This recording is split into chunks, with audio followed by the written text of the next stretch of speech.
Today, I'm here to tell you what, in my opinion, means to be a citizen of the world. But before I do so, we must define what humanity means, how we relate to it, and why we bond by creating such amazing and complex structures. Humans are very social and curious species. Our brain is actually larger because of it, and the areas involved in language, conscious thought, and theory of mind, the ability to understand the feelings of others, are much more developed than in other species.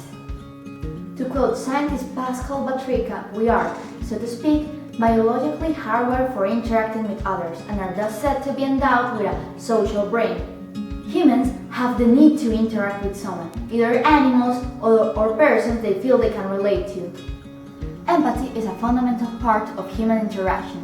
It is what makes close relationships among people possible. These relations lead to tightly intertwined circles of people who constantly interact with each other, and these circles tend to gravitate together, forming communities full of complex individuals with fluctuating relationships, going from friendship to animosity, indifference, moment, or to any possible attitude. So, what does it mean to be a global citizen? It means feeling identified with a rising worldwide community beyond borders or language. It means having the rights and duties of the world.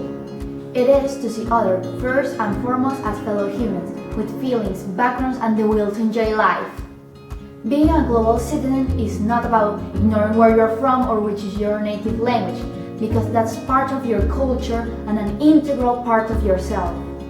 It is about accepting everybody for those fundamental, unique, different things that make them who they are. It is very difficult to hate someone you can relate to, and global citizens have a great ability to relate. The global community is full of different opinions and cultures, which makes a very diverse and colorful identity. And the cultures start to influence each other until a kind of wonderful scrapbook of events is created, with inside jokes and trends that will normally be confined to a single culture. The ability to communicate at such fast pace is actually a big part of what makes the global community possible.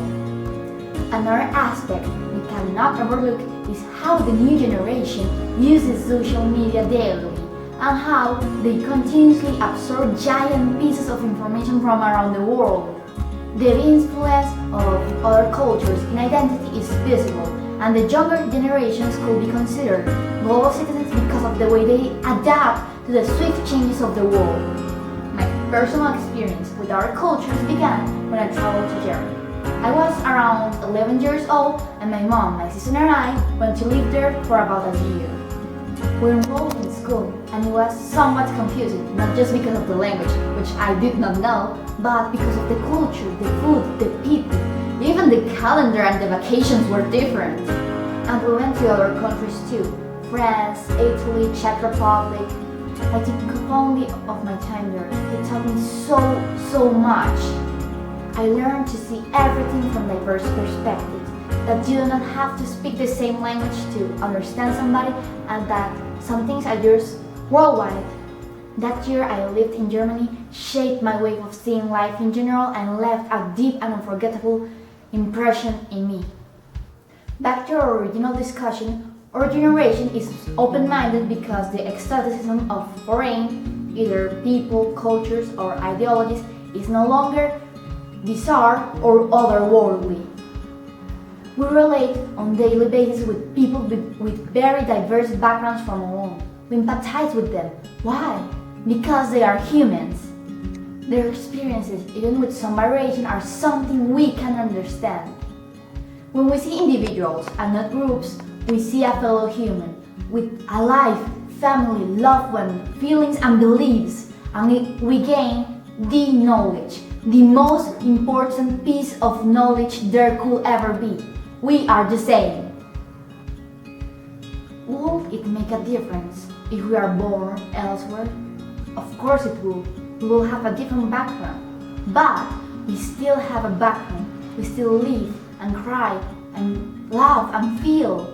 We are citizens of humanity, and therefore, as humans, we are citizens of the world.